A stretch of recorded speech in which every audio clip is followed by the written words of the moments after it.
guys, ayan, welcome back to my channel. So, kumusta naman kayo guys? Okay, so, ayan. So guys, bago tayo mag-start sa ating reading, gusto ko lang po kayong pasalamatan sa walang sawang pagsubaybay sa ating pong mga reading. And kung kayo ay bago pa lang sa ating channel, mag-subscribe na po kayo guys. And i-click mo na rin yung ating notification bell para lagi po kayo guys updated sa ating mga bagong upload. Okay? So ayan guys, meron tayong dalawang card. Tignan natin. Ayan, you versus your person's energy, okay? Ayan. Para laging balance tong energy natin. Hindi lang energy ng person mo. Siyempre, babasahin din natin yung energy mo. So, tignan natin guys kung kanino po bang energy itong masasagap natin. Tignan muna natin ano ba ang nararamdaman sa'yo ng person mo. Ano ba ang nararamdaman sa'yo ng person mo? Ano ba ang nararamdaman sa'yo ng person mo? Ano ba ang nararamdaman sa'yo ng person mo? So guys, ayan. Ano naman ang nararamdaman mo sa person mo?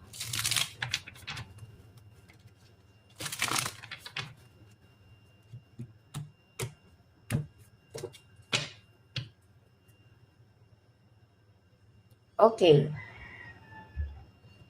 So guys, tignan natin ha. Okay, ano ang nararamdaman sa'yo ng person mo ngayon? Oh, 6 of Wands, celebration, wedding, ganyan.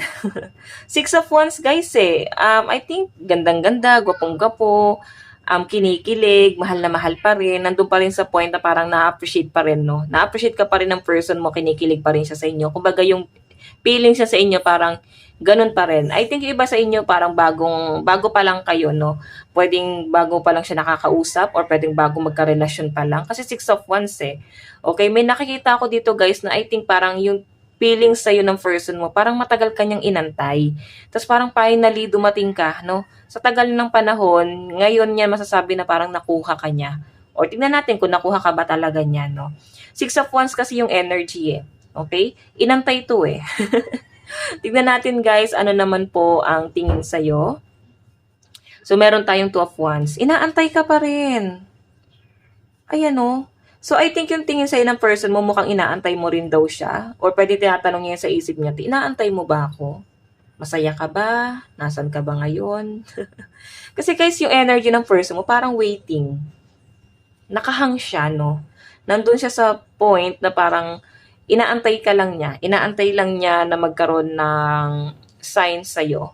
Okay? Or pwedeng inaantay niya na maramdaman niya or pwede pinakikiramdaman kanya kung may puwang pa ba siya, may pagmamahal ka ba sa kanya, or pwedeng meron siya guys gustong i-offer pa. I think higher commitment, pero I think yung iba dito, yung person mo, pinag-aaralan niya pa, no?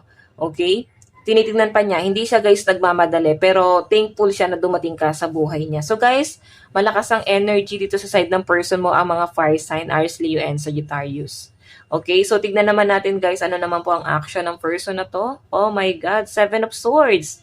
Handa kang ipaglaban ng person mo, handa siyang iwan lahat ng bagay na against sa'yo.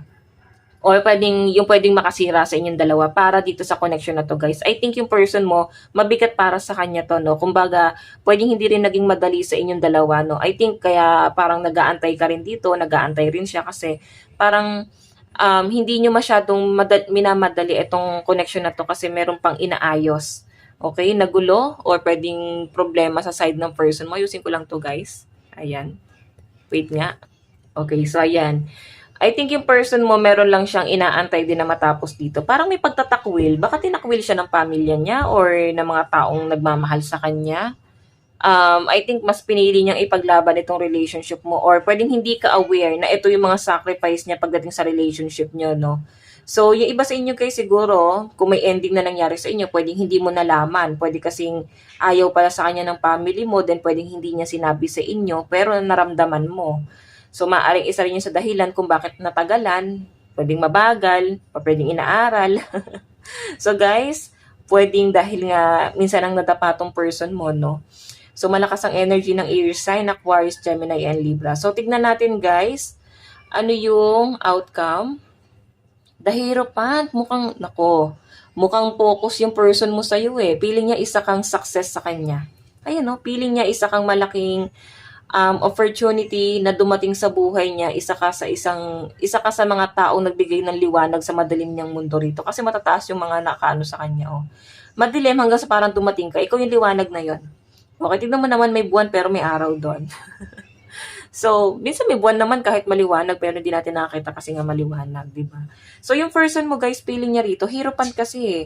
Parang, I think ito, matagal no, matagal or inaral niya muna tong connection na to, no? So, I think it's a person mo, hindi rin naman agad-agad, kaya pala ang energy niya dito, nag-antay siya. Okay? Inaantay ka niya or inantay ka talaga niya hanggang sa parang ikaw na yung nandyan. I think, itong relationship na to, guys. So, yun guys, pag may bata kayo na rin. Yung anak ko pa naglalaro sa labas, okay? So, ayan, yung glasera, huwag nyo napansinin, guys. Ako nga minsan dinudugo na lang din. So, ayan, guys, no? I think, itong person mo, mabigat din sa kanya yung mga desisyon. Pero sige, tignan natin sa side mo. Tignan mo na natin to. Oh, di ba? Hermit to eh. Naku, yung person mo mukhang madilim ang mundo niya that time. Hanggang sa parang bigla kang naging ano eh. Alam mo yon, para kang star, nagba-bright-bright ka. Kumukuti-kutitap. Ganun yung tingin niya sa'yo. Binigyan mo talaga siya ng liwanag sa madilim niyang mundo. Siguro broken-hearted tong person na to. Or pwedeng matagal siyang single, pwedeng hiwalay siya. Ang pwedeng hindi rin naging maganda yung relationship niya sa past person, no? So, ayan, hanggang sa parang dumating ka na nga sa buhay niya, guys. Nakakatuwa yung energy, parang ikaw yung gumulat sa kanya, no? Ikaw yung parang nagpalindol ng mundo niya rito. So, ayan. Tignan natin, guys, sa side mo naman. Okay? Anong nararamdaman mo?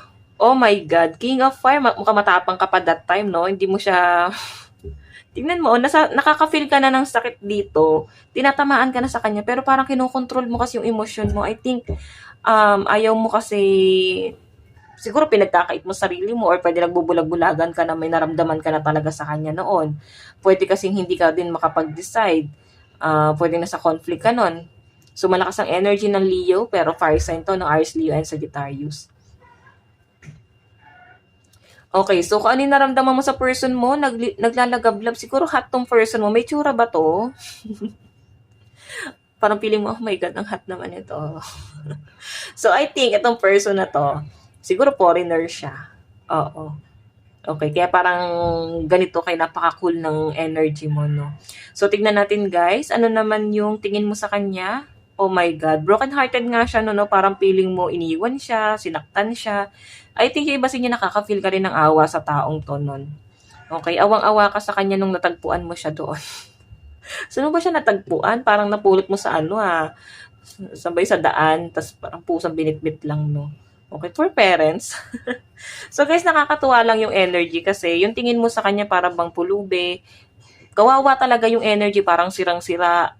Parang mahirap na magtiwala or hirap siya magtiwala agad-agad kasi dahil sa mga heartbreak na nangyari sa kanya. Pero inantay ka niya rito, siguro sinaktan mo siya, no? Sinaktan mo siguro, inantay ka niya eh.